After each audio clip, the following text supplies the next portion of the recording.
Bienvenidos, queridos amigos, a una nueva edición de este programa que se llama Marcando el Norte. Bienvenido, don Alberto. Como hay algunos espectadores nuevos, o están preguntando, dice, ¿qué tienen en el techo estos? Que dice así, Marcando el Norte. O sea, les llamarán desde control y dicen, miren al techo. Dice, no, estamos haciendo los puntos cardinales, que como todos sabes son el sur, así en horizontal, el este, el oeste, pero el norte no va así. Nuestro norte mira al cielo, no al techo. Digo, por si alguno no sabe de qué va esto de Marcando el Norte. Le veo muy bien. Nos está haciendo unos programas sobre masonería espectaculares, pero vamos a ver. No le he presentado. Eso estaba muy bien.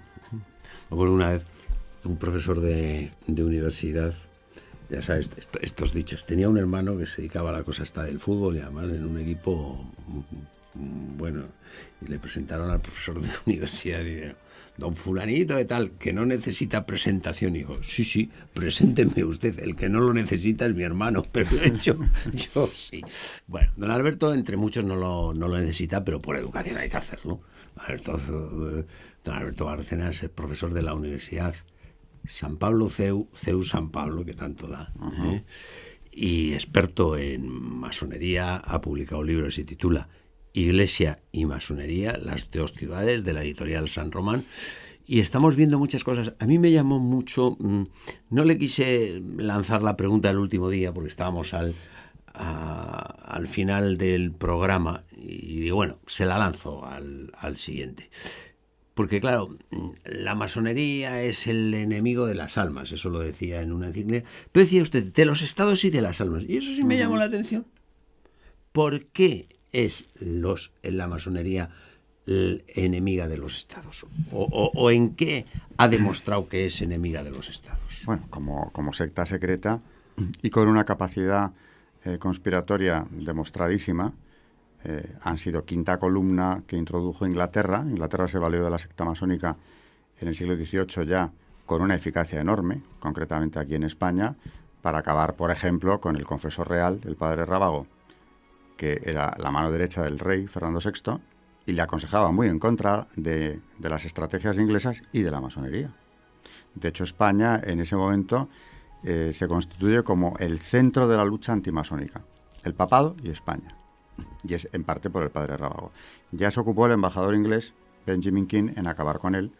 Bueno, le sometió a un espionaje, le presentó cartas al rey donde cuestionaba la política que seguía su ministro Carvajal en América. En fin, esto tiene que ver con las misiones de los jesuitas que Inglaterra quería desmontar en cuanto Portugal tomara posesión del territorio del Ibicuí, donde estaban las misiones jesuíticas. Lo que cuenta la famosa película de la misión tiene un trasfondo masónico, porque lo que estaba pasando ahí era el tratado de límites entre España y Portugal. Portugal se había posesionado de un territorio español, la colonia del Sacramento. En fin, para no alargarnos, estaban en peligro las misiones jesuíticas, porque Portugal, que no dejaba de ser un satélite inglés en ese momento, no garantizaba en absoluto su permanencia. Y claro, ya empieza la lucha contra los jesuitas, que viene de la masonería, y la compañía lo identificó así desde el primer momento. Bueno, pues lo mismo que en España, la embajada inglesa era precisamente un centro de conspiración contra los intereses nacionales. Cuando logran la caída del ministro Marqués de la Ensenada, el embajador escribe, ya no se construirán más barcos, diciendo, por fin, ¿no? Porque la política de Ensenada era la recuperación naval a ultranza, como habían seguido antes Patiño, etcétera. Y han sido una quinta columna importantísima para los intereses ingleses, por poner un ejemplo, los diplomáticos ingleses en el continente, ¿no? Las logias que venían de Inglaterra, que luego ya se van a ir escindiendo, desde que nace el Gran Oriente en Francia, que es el irregular. Pero quien pone todo esto en marcha es un interés muy claro, que es el inglés. Luego, conspirar sin cesar. O sea, donde hubiera monarquía católica, ha habido conspiración masónica, desde luego, todo el siglo XVIII. Y después también, a pesar de estar implantado ya el régimen liberal, sigue habiendo. También. Claro que sí. Bueno, el propio Simón Bolívar, que era masón, cuando llega al poder, prohíbe la masonería y utiliza los argumentos pontificios. Y sabré yo lo que es esto. Hombre, si sabría, son enemigos del Estado, que ahora claro sí me sí. conviene. Son muy sí. peligrosos Son y muy los condena. Sí, ese lo sabe por experiencia. O sea, que ese peligro estaba en ellos, aunque, claro, ahora la masonería lo que reivindica es la conquista de las libertades. Por tanto, siempre el argumento que te van a devolver es que, claro, luchaban por la libertad. Ya. Bueno. La Revolución Francesa tenía unos intereses muy concretos. Ahí también, que es el origen del régimen liberal, por supuesto, ¿no? Y que yo siempre digo, vamos a diferenciar, porque esto es como la gnosis, el trigo y la cizaña, ¿no? Sí. Porque siempre se recurre a la Revolución como el referente de las libertades, la democracia, etcétera, etcétera. Que todo eso habría que verlo con calma. Pero indiscutiblemente es el origen de las democracias actuales, o lo que puedan entenderse por democracias actuales, que a veces han funcionado y otras veces han sido muy manipuladas, ¿no? Pero en la Revolución Francesa, con todo eso, con el legado, digamos, de la Constitución como norma escrita, que ya siempre habrá, la Declaración de Derechos, que también habría que hablar de ellas, pero trae consigo un legado venenoso, que es el ataque frontal contra la religión, claro, que era en ese momento la que practicaban todos los países donde se va implantando el régimen liberal. Si es católica, la religión que se practica, como en el caso de España, o Italia o Francia, la lucha será mucho más enconada. Sí. Pero en definitiva, junto a la democracia, y de eso no se habla, aparte de que se olvidan completamente de la cuestión social durante todo un siglo, lo que hay es una lucha prioritaria contra la Iglesia católica. Y caemos en el error, también lo digo a menudo, de hablar de anticlericalismo. No, porque anticlericalismo suena a que, bueno, esta gente tenía prejuicios contra el clero. No. Lo que tienen es, claro que tienen prejuicios contra el clero, pero es que lo tienen porque son anticristianos. Y sin eso no se entiende lo que va a ir pasando. Porque ya no esa Revolución Francesa, con toda la persecución religiosa que hubo entonces, allí, un genocidio incluido de por medio. La Vendée. La Vendée. Ahí está su libro. Ahí está mi libro sobre el tema, y no fue el único territorio. O sea, la persecución en Francia fue terrible y la gente iba a la guillotina por esconder curas en casa. Pero luego sigue la cosa, ¿eh? O sea, que peligro, pero gordo para los estados. Los estados cayeron todos, antes o después, lo que había, ¿no? En pie. ¿Y de España me di cuenta algo? Bueno, claro, aquí en España, ya de entrada, es curiosísimo. Las Cortes de Cádiz, por ejemplo, ¿no? que son el origen de la España liberal, porque es la primera constitución, que luego fue modelo de otras muchas de las europeas. Bueno, muy bien. Pero es que en esas Cortes, que hay una presencia masónica fuerte, y naturalmente en algunas cosas ha dejado su impronta, no me voy a meter ahora en las Cortes de Cádiz, pero es curioso que entre esos decretos, que a la vez que, como la Asamblea Nacional en Francia, hacían con la Constitución y mientras tanto legislaban mucho. Y uno de los decretos de Cádiz prohíbe la masonería. Con los argumentos de Bolívar y de los papas, ¿no? Lo peligrosa que es. Y la prohíbe como secta nefasta para la seguridad de los estados, etcétera, etcétera. Como que muchos de los que estaban allí sentados sabían perfectamente lo que era. El régimen liberal en España, hombre, luego viene Fernando VII, que desde luego no va a hacer méritos en cuanto a que su persona no es como para adherirse a él. Pero en cambio, recoge algo que no se quiere subrayar suficientemente, ¿no? Y es que el sentir de la mayoría de los españoles es que aquello que se había puesto en marcha en Cádiz se parase. Y de ahí el famoso grito de "vivan las cadenas", que era un desafío de ese pueblo que no quería el régimen liberal. Claro. ¿Y por qué no lo quería? Pues principalmente por lo que tenía de antirreligioso. Porque la guerra de independencia se ha presentado y fue en buena parte una cruzada. Eso es. Contra unas tropas sacrílegas que venían arrasando los monasterios, las iglesias, los agrarios. Y que el pueblo español percibía como un pueblo enemigo, como un ejército enemigo de Cristo desde la Revolución. Pero si a la guerra del Directorio, de la guerra de la Convención, aquí iban voluntarios por miles para frenar aquello. Sí, señor. Pues cuando vienen aquí, otra vez, guerra de independencia, una guerra civil ya. Porque hay una minoría liberal que apoya al ejército invasor, pero la mayor parte del pueblo está en contra.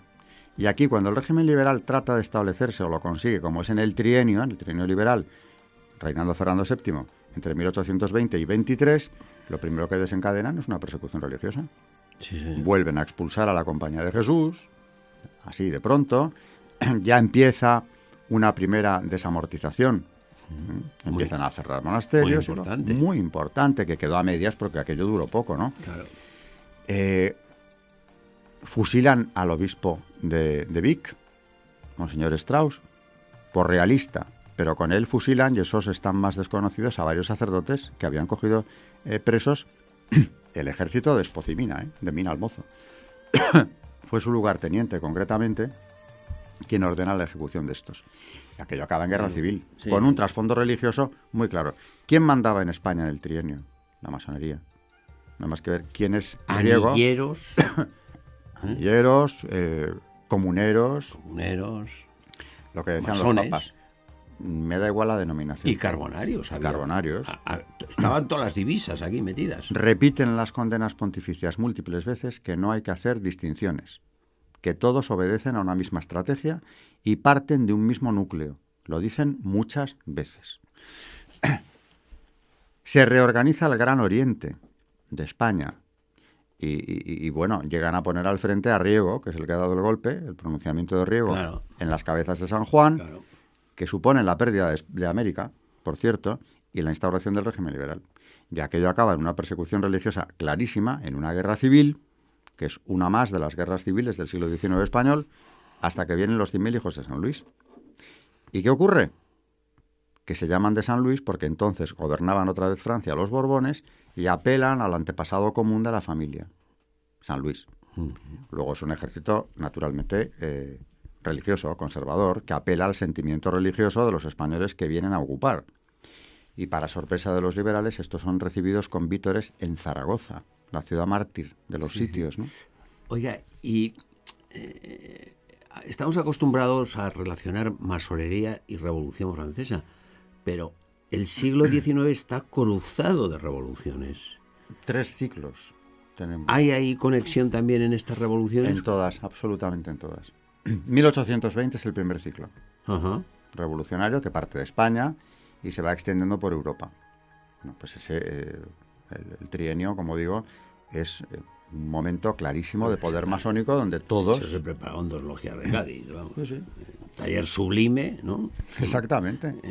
Esto, vamos, lo cuenta Galdós muy bien. Sí, lo cuenta Galdós. Perfectamente bien. Una de jóvenes y otra de viejos, ¿no? O sea... Galdós y Menéndez Pelayo, cuidado, que también lo ha explicado maravillosamente.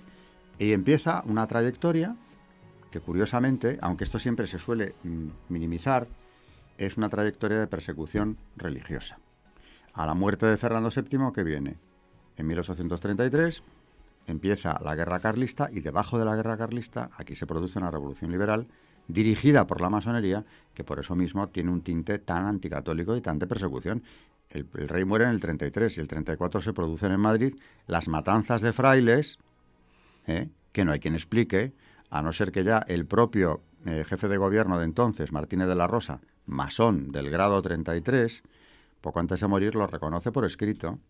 Aquello se organizó en las logias y aquello fue que salieron a la calle grupos de asesinos a matar curas y frailes dentro de sus conventos o en plena calle, empezando por los jesuitas y siguiendo por los dominicos, los mercedarios también, los franciscanos después, todo un día de matanzas que, como dice Menéndez Pelayo, no fue un movimiento popular. Eran los mismos grupos de sicarios que iban de un convento en otro matando gente, mientras el capitán general de Madrid, general San Martín, no mueve un músculo. Se pasea a caballo por las calles del centro donde está ocurriendo semejante escabechina, con torturas horribles, con profanación de los cadáveres después, y no hace nada. Y no se busca a los culpables. ¿Por qué? Pues por lo que dijo Martínez de la Rosa unos años más tarde. Se organizó en las logias. Y al año siguiente, esto es en el 34. En el 34. 1834. Y en 1835, matanzas de sacerdotes en Zaragoza. Nuevas matanzas de frailes en Valencia. En también. Reus, en Barcelona. Es decir, que les da siempre por lo mismo, ¿eh? Y eso es curioso. En la católica España, ¿qué ha pasado que de pronto mueren los frailes en la calle? Y claro, pues ha pasado que en el trienio liberal, se me ha olvidado decir, otro masón destacadísimo, ¿no?, de aquel periodo, Juan Álvarez Mendizábal, realmente Méndez, porque el Mendizábal se lo puso él. Juan Álvarez Mendizábal, que fue quien redactó el manifiesto de las cabezas de San Juan, tan masón como lo era Riego, o sea que aquello quedó entre ellos, en el 36 pone en marcha la desamortización. Sí. ¿Y qué es eso? Seguir el modelo masónico francés de la Revolución, en el que al expropiar los bienes de la Iglesia, la dejas desarticulada. Exacto. La Sí. función no la puede cumplir. Sí, Ni pues, enseñanza ni asistencia. Fuera. Fuera. No Fuera. tenéis ni dónde vivir. Sí, Porque sí. ni los edificios que ocupáis. Ahora tenéis que salir. La exclaustración viene inmediatamente. Y ponen en la calle a miles de frailes vagando por los caminos, como en la Francia de 1789-90. Aquí se repite el modelo. Así es. Y claro, ¿qué es eso? Hombre, en Francia lo presentaron como la solución de la crisis económica. Y aquí en España, como ante los gastos de la guerra carlista, pues ¿qué hacemos? Los bienes de la Iglesia. Eso era desarticularla. Y exclaustrarles era lo mismo. A la calle. Moriros de hambre. No pudieron, porque yo, como digo siempre, los planes se les tuercen a menudo, ¿no? Al bando del demonio las cosas no siempre le salen a pedir de boca, ¿no? Sí, cierto. Y tenemos un reinado de Isabel II con un pugilato por el tema religioso, concretamente, Sí, que señor. dura hasta que consiguen echarla. Y viene la gloriosa, la mal llamada gloriosa, La revolución. la de revolución 868, Sí, señor. que es una revolución enteramente masónica. Y claro, en cuanto la han puesto en la frontera a esta señora, ellos a lo suyo. Constituyen un gobierno, buscan una dinastía compatible, naturalmente masónica, pues la Casa de Saboya, compatible con su programa, y al mes de triunfar la revolución, el Supremo Consejo del Grado 33 presenta unas peticiones al gobierno, a los suyos, que son supresión de las órdenes religiosas, no solo que no tengan propiedades, sino que no existan. Escuela laica, naturalmente. Sí, sí. Reforma de la familia, que esto es una constante, introduciendo de momento el matrimonio civil. Y más cosas, porque entre las peticiones estaba la abolición del celibato. Sí, sí. Entonces, pero bueno, ¿ustedes qué están pidiendo? Que había sido abolido en la Revolución Francesa. Exactamente, o sea, el modelo es El modelo es calcado. Pero el modelo no es el de la Revolución Francesa, es el modelo de las logias. Eso es. Y aquí era el Supremo Consejo Masónico el que estaba diciéndoles a los suyos lo que había que hacer. Por eso Ruiz Zorrilla, que llegó a ser gran maestre del Gran Oriente Español, ese decreta que las bibliotecas y tesoros artísticos de las catedrales y monasterios de España pasen a ser todos indemnización inmediatamente del Estado. Y además cierra las facultades de teología. Es decir, ya no solamente queremos los bienes de la Iglesia, sino que no pueda impartir teología, porque hay que arrancar la religión. Eso es así de claro. Y eso fue lo que pasó en la Gloriosa. Y vuelven otra vez las exclaustraciones, vuelven las quemas de conventos. En fin, de esto sabemos un poco, ¿no? Algunas órdenes, ya incluso de monjas, no solo de frailes, tienen que abandonar el convento. Bueno, a las concepcionistas del Escorial les dieron, yo creo que fue 1 hora o 2 para desalojar, con lo puesto, a la calle. Sí. Sor Patrocinio, la famosa monja de las llagas, de la que usted sabe mucho y ha publicado bastante y sigue investigando. No me tiente. Claro, pues está muy callado con esto. No me tiente que se queda sin programa. No me nombre. Tiene mucho que ver Sor Patrocinio con todo esto, Todo, sí, sí, porque es objeto ella precisamente de una persecución masónica en vida y después. Sí. Y después, pero en su vida, naturalmente. Y el primado de España le dice que se ponga a salvo de inmediato, le da la orden, salga de aquí. Salte usted de reina, que es que me está provocando. Alfonso XIII y la masonería. Bueno, ¿tenemos tiempo? Sí. Alfonso XIII, pues a Alfonso XIII le pasa, yo le he comparado en mi libro con su abuela, le pasa un poco lo mismo que a Isabel II. Es un rey que considera que la masonería es imposible de erradicar porque ha crecido rodeado de ellos, como Isabel II. El tutor, todos los que la rodeaban. Lo milagroso, como decía Tirado Rojas, un masón que dejó la masonería en el 19 y habló mucho de todos ellos, porque los conocía personalmente, decía, solo podemos atribuir a intervención divina la fe de esta señora, porque realmente lo que la rodeó, Sí. los educadores que la pusieron cuando Espartero, etcétera, pues era todo masonería pura, ¿no? No hubo forma. Y Alfonso XIII, que ha crecido en lo mismo, estamos hablando de Sagasta, uno de los pilares de la Restauración, masón del grado 33, el hermano Paz. El hermano Paz, que es el primer masón que yo recuerde que confiesa en las Cortes que lo es. Porque Vázquez de Mella le acorrala y le dice, dígalo, dígalo, en 1892. Y va y dice, lo he sido, pero al saber que los papas insisten en condenarlo, lo dejé. cara! Y anota el diario de sesiones. Risas y aplausos de los señores diputados. Risas, o sea, el pitorreo máximo. ¿Pero qué estás contándonos, hombre? Que lo has dejado. Lo has dejado en teoría, tuvo siempre una intervención en la masonería fundamental. Fue un personaje importante, un grado 33, gran maestre. Alfonso XIII creció con esto. Ahora bien, tuvo tan claro como su abuela que él era el rey católico. ¿Y qué pasó? Pues que ya el día de su boda se lo quieren quitar de en medio, el atentado contra Alfonso XIII y su mujer, el día de la boda, dos novios de 20 años, bueno, eso da exactamente igual, no hay... Lo que representaban. Era la corona de España, la majestad católica. Les tiran una bomba y cuando te pones a investigar, bueno, 28 muertos, que no está mal, o 23 muertos en la calle Mayor, más todos los heridos, te pones a investigar y aquello es un triángulo masónico entero. Desde el que tira la bomba, que es Mateo Morral, hasta Ferrer Guardia, que es el que le ha mandado aquí y le paga el atentado, ¿no? Y luego es el de la Semana Trágica, que por cierto ahora es un héroe de la enseñanza libre, ¿no? Sí, sí, sí. Desde ese hasta el encubridor, el periodista José Nackens, masones todos. Primer aviso, te tiramos una bomba. Y yo digo en mi libro cosas que no se han investigado a fondo y que a mí me tienta mucho investigar si tuviera tiempo. Porque la reina Victoria Eugenia en el 64, en Suiza, le cuenta a Marino Gómez Santos, que estaba escribiendo su biografía a base de entrevistas con ella, que la foto del asesino la tenían el rey y su madre en sus cuartos antes del atentado. Y claro, dice ella, ¿cómo no iba a estar nervioso el rey si tenía la foto del asesino? El asesino que estaba instalado a pocos metros de Palacio, en la calle Mayor, número 88, el actual número 88 de la calle Mayor. La foto la tenían los reyes.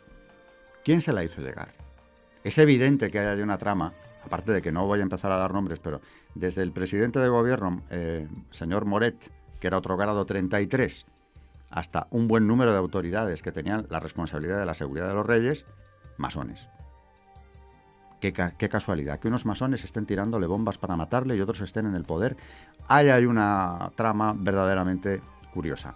¿Y luego qué pasa? Ya no, se nos va a ir el tiempo, pero Alfonso XIII cometió el desafío de consagrar España al Sagrado Corazón. Le doy 3 minutos para contarlo. Pues en 3 minutos nada más que decir que lo consagró 3 veces, no una. La primera fue en 1911 como clausura del Congreso Eucarístico de Madrid y la consagración se hizo en Palacio. Unos días más tarde en la cripta de la Almudena, que era lo único que estaba terminado, y en 1919 en el Cerro de los Ángeles, con una campaña de prensa feroz. Y por esa época, cuando el padre Crowley, Mateo Crowley, que era un sacerdote peruano, que dirigía las entronizaciones del Sagrado Corazón, le pide una audiencia para darle las gracias de cómo se ha implicado en este asunto, le dice, lo he hecho muy contento de hacerlo. No solo por ser el rey católico, sino porque el enemigo le dice al sacerdote, está en la Ciudadela. Aquí he recibido en este mismo salón, hace no mucho, una delegación de la Masonería Internacional con una propuesta muy clara. Resumiendo, porque se nos va el tiempo, si ingresaba, se mantendría en el trono, y si no ingresaba, no. Le aseguraban la permanencia. Al frente de esa delegación, el catedrático de la Universidad de Madrid, Luis Simarro. Personaje de enorme talla en la masonería y en el mundo académico. Les despedí con una venia, dice el rey. Claro que, aparte de que tenía que meterse en la masonería, le pedían lo de siempre, ¿no? Escuela laica, reforma de la familia, etcétera, el divorcio. En fin, lo que entonces estaba en marcha para la reforma de la familia. Les despidió con una venia y al irse le dijeron, lo sentimos, vuestra majestad acaba de firmar la caída del trono y su salida de España. Esto lo dice en 1919. Con lo cual no es apuntarse luego al tanto él ya lo dijo que ya lo sabía. No, lo dice mucho antes de que le pase. Y claro, le pasó. Cuando vas a ver quién es el pacto de San Sebastián, los que finalmente le echan, pues masones en su enorme mayoría. Esto es lo que fue el reinado de Alfonso XIII, un pulso. Los tenía en el poder, los tenía enfrente, en fin. Bueno, pues ya ve usted que yo soy bueno, que le doy minutos, pero el reloj es malo y le quitan los... Y se han acabado. Se han acabado. O sea, pero tenga usted en cuenta que yo le he dado 3 minutos. Y ahora le doy las gracias por lo bien que lo hace, por lo mucho que aprendemos.